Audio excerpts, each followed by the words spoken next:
ഇന്ന് നമ്മൾ ചെയ്യുന്നത് പുളിയിഞ്ചി അല്ലെങ്കിൽ ഇഞ്ചിപ്പുളി. അതെങ്ങനെ ഉണ്ടാക്കുന്നത്? വളരെ പെട്ടെന്ന് നമുക്ക് ചെയ്യാം. വളരെ ടേസ്റ്റിയായ ഒരു കറിയാണ് ഇത്. ഓണത്തിനൊക്കെ ഒഴിച്ചു കൂട്ടാൻ വയ്യാത്ത ഒരു കറിയാണ് ഇഞ്ചിപ്പുളി. അതെങ്ങനെ ഉണ്ടാക്കാൻ നമുക്കൊന്ന് നോക്കാം. അതിനായിട്ട് ഞാനിവിടെ അടിക്കട്ടിയുള്ള ഒരു ഉരുളിയാണ് എടുത്തേക്കുന്നത്. അതിലേക്കൊരു 2-3 ടേബിൾ സ്പൂൺ വെളിച്ചെണ്ണ ഒഴിച്ച് കൊടുക്കാം. അതിലേക്ക് നമുക്ക് 2 തണ്ട് കറിവേപ്പില ഇട്ട് കൊടുക്കാം. ആ കറിവേപ്പില ഒന്ന് പൊട്ടി വരുന്ന ഉടനെ ഞാനിവിടെ 250 ഗ്രാം ഇഞ്ചിയാണ് എടുത്തേക്കുന്നത്. അത് ചെറുതായിട്ട് ഇങ്ങനെ കൊത്തി കൊത്തി അരിയണം, അല്ലെങ്കിൽ ചോപ്പറിൽ ചോപ്പ് ചെയ്തെടുക്കണം. എത്രയും ചെറുതായിട്ട് എടുക്കാമോ അത്രയും ചെറുതായിട്ട് എടുക്കാൻ നോക്കണേ. വലിയതായിട്ട് പീസാക്കി കണ്ടിക്കരുത്. എന്നിട്ടത് ഒരു തീ ഇച്ചിരി കുറച്ചിട്ട് നമുക്കിതൊന്ന് മൂപ്പിച്ചെടുക്കണം. അപ്പോൾ എണ്ണ നിങ്ങൾക്ക് കുറവായിട്ട് തോന്നുന്നെങ്കിൽ കുറച്ചുകൂടെ ഓയിൽ ഒഴിച്ച് കൊടുക്കണം. അത് ഈ നടുക്കൊഴിച്ച് കൊടുക്കണം. ഈ ഇഞ്ചിയൊക്കെ ഒന്ന് മാറ്റിയിട്ട് ഞാൻ 1 ടേബിൾ സ്പൂൺ കൂടെ ഒഴിച്ച് കൊടുക്കുന്നുണ്ട്.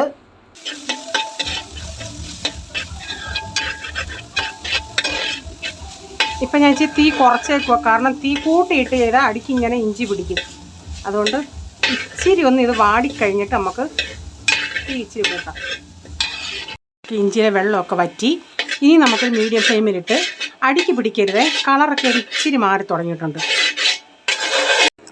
തീ കൂട്ടിയും കുറച്ചൊക്കെ നമുക്കിതൊന്ന് കരിച്ചെടുക്കാതെ ഒന്ന് മൂപ്പിച്ചെടുക്കണം. തീ കൂട്ടിയിട്ടാൽ അത് കരിഞ്ഞു പോവും, മൂത്ത് വരത്തില്ല. നേരത്തെ ഇങ്ങനെ പാത്രത്തിൽ ഇത് ഒട്ടിപ്പിടിക്കുന്നുണ്ടായിരുന്നു. ഇപ്പോൾ ഇഞ്ചിയിലെ വെള്ളമൊക്കെ വലിഞ്ഞത് കൊണ്ട് ഇങ്ങനെ ഇനിയിപ്പോൾ ഒട്ടിപ്പിടിക്കുന്നില്ല.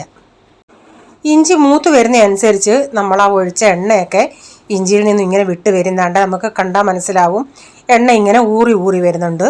അപ്പോൾ ഞാനിതിപ്പോൾ ഇത് വറുത്തെടുക്കാനൊരു 20-25 മിനിറ്റോളം എടുത്ത് തീ കൂട്ടിയും കുറച്ചൊക്കെ ഞാൻ അങ്ങനെയാണ് ചെയ്തത്, അല്ലാതെ ഹൈ ഫ്ലെയിമിൽ ഇട്ടല്ല മൂപ്പിച്ചത്. അപ്പോൾ എന്നിട്ട് നമ്മൾ കോരി എടുക്കാൻ നേരം ഇങ്ങനെ സൈഡിലോട്ട് ഇങ്ങനെ മാറ്റി വെക്കുമ്പം ആ എണ്ണ ഇങ്ങനെ ഊറി ഊറി ഇറങ്ങും. ആ എണ്ണയെല്ലാം ഇങ്ങനെ തീ ഏറ്റവും കുറച്ചിട്ടേരെ, തീ ഓഫാക്കിയാലും കുഴപ്പമില്ല. ഇപ്പം ഞാൻ ഇനി ഇതിങ്ങ് വേറൊരു പ്ലേറ്റിലേക്ക് കോരി എടുക്കുക. അപ്പോൾ ഞാനിവിടെ വീണ്ടും 1 ടേബിൾ സ്പൂൺ കൂടെ വെളിച്ചെണ്ണ ഒഴിച്ചിട്ട് അതിലേക്ക് 1 ടീസ്പൂൺ കടുക് ഇട്ട് കൊടുക്കാം. ഇതിപ്പോൾ 1/2 ടീസ്പൂണിൻ്റെ സ്പൂണാണ്, അതുകൊണ്ട് 2 പ്രാവശ്യം ഞാൻ ഇട്ട് കൊടുക്കുന്നുണ്ട്. അപ്പോൾ നിങ്ങൾക്ക്, ഞാനിപ്പോൾ ഇത് എനിക്ക് കുറച്ച് പേർക്ക് കൊറിയർ അയച്ചു കൊടുക്കാറുണ്ട്.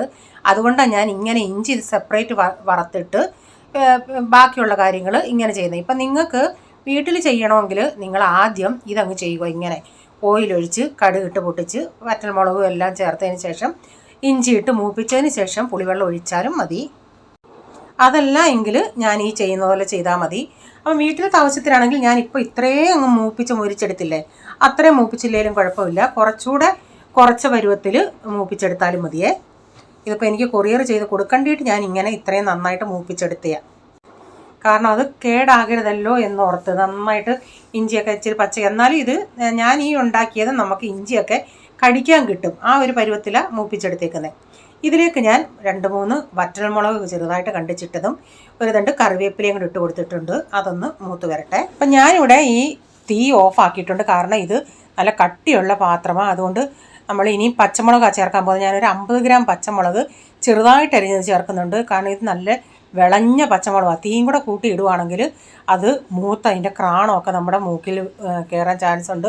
അതുകൊണ്ട് പാത്രം എങ്ങനെയുള്ളതനുസരിച്ച്, ഇതിപ്പോൾ അടിക്കട്ടിയുള്ള പാത്രം ആയതുകൊണ്ട് നന്നായിട്ട് ചൂടായിട്ട് കിടക്കുക. അതേസമയം അടിക്കട്ടി കുറവുള്ള പാത്രമാണെങ്കിൽ ചെറിയ തീയിൽ വെച്ചിട്ട് വേണം ഈ പച്ചമുളകൊക്കെ മൂപ്പിച്ചെടുക്കാൻ. അപ്പോൾ ഞാനതൊരു സൈഡിലോട്ട് അങ്ങ് മാറ്റിയിട്ടുണ്ട്. ഇനി എണ്ണയിൽ കിടന്നാൽ അത് കുറേയും കൂടെ അങ്ങ് മൂത്തിതാവും. അപ്പോൾ പുതുതായിട്ട് ചെയ്യുന്ന കുട്ടികളുണ്ടെങ്കിൽ തീയൊക്കെ ഓഫാക്കിയിട്ട് പച്ചമുളക് ഇട്ട് ഒരു ഇച്ചിരി സമയമാകുമ്പം പച്ചമുളക് ഇടുമ്പം തീ ഏറ്റവും കുറയ്ക്കുക. അഥവാ നല്ല ചൂടാണെങ്കിൽ ഞാൻ പറഞ്ഞതുപോലെ തീ ഓഫാക്കുക. എന്നിട്ട് ആ പച്ചമുളക് നന്നായിട്ടൊന്ന് മൂത്ത് വരണേ. അപ്പോൾ ഇതെല്ലാം ഒന്ന് മൂത്ത് വന്നിട്ടുണ്ട്. ഇതിലേക്ക് ഞാൻ 1/2 ടീസ്പൂൺ മഞ്ഞൾപ്പൊടി, 2 ടീസ്പൂൺ കാശ്മീരി മുളക് പൊടി, അപ്പം നിങ്ങൾക്ക് എരിവ് കുറവ് മതിയെങ്കിൽ 1 ടീസ്പൂൺ ചേർത്താൽ മതി, 1/2 ടീസ്പൂൺ ഉലുവാപ്പൊടിയും 1/2 ടീസ്പൂൺ കായപ്പൊടിയും കൂടെ ചേർത്തിട്ട് നന്നായിട്ട്, ഈ എണ്ണ നന്നായി ചൂടായിട്ട് കിടക്കുമ്പോൾ ഞാൻ ഇപ്പോഴും തീ ഓഫാക്കി വെച്ചേക്കുക. നന്നായിട്ട് ഇതൊന്ന് മൂപ്പിച്ചെടുക്കുക ഈ പൊടികളൂടെ. അപ്പോൾ ഈ പൊടികളെല്ലാം നന്നായി മൂപ്പിച്ചതിന് ശേഷം നമ്മൾ വറുത്ത് കോരി വെച്ചേക്കുന്ന ആ കറിവേപ്പില ഇഞ്ചിയും കൂടെ കൈ കൊണ്ടൊന്ന് ഞെവിടിയതിന് ശേഷം ഇതിലേക്ക് ഇട്ട് കൊടുക്കാം. ഞാൻ ഇപ്പോഴും തീ ഓൺ ആക്കിയിട്ടില്ല. ഇത് നന്നായി മിക്സ് ആക്കിയതിന് ശേഷം ഞാനിവിടെ ഇപ്പം തീ ഓൺ ആക്കിയിട്ടുണ്ട്. ഇനി നമ്മളിതിൽ പുളിവെള്ളം ഒഴിക്കേണ്ടത്, ഇവിടെ ഞാൻ 250 ഗ്രാം ഇഞ്ചിക്ക് 125 ഗ്രാം പുളി എടുത്തിട്ടുണ്ട്. പിന്നെ പുളി ഒത്തിരി അങ്ങ് പുളി ആണെങ്കിൽ ഒരു 100-120 ഗ്രാമൊക്കെ എടുത്താൽ മതി. എന്നിട്ടൊരു 3 കപ്പ് തിളച്ച വെള്ളത്തിൽ പുളി ഞാൻ കുതുക്കാൻ വെച്ചിരുന്നു. അതൊന്ന് ആ വെള്ളം ഒന്ന് ചൂട് മാറിയുണ്ടേ നന്നായി കൈ കൊണ്ട് ഞെവിടി അരിച്ചൊഴിച്ചിട്ടുണ്ട്. ഈ പുളിക്കകത്ത് മണൽ പോലെ കാണും. അതുകൊണ്ടാണ് അരിച്ചൊഴിക്കണമെന്ന് പറഞ്ഞത്. അപ്പോൾ ഇത് അരിച്ചൊഴിച്ചിട്ട് നമുക്കിതൊന്ന് തിളച്ച് വരട്ടെ. ആവശ്യത്തിനുള്ള ഉപ്പൂടെ ഇട്ട് കൊടുക്കണം. അപ്പോൾ പുളിക്കകത്തോട് ഉപ്പ് കാണും, അതനുസരിച്ച് നോക്കിയിട്ട് ഉപ്പ് ചേർക്കുക. ഇനി നമുക്ക് അധികം പരിപാടിയില്ല, ഇതൊന്ന് തിളച്ച് വറ്റി വരണം.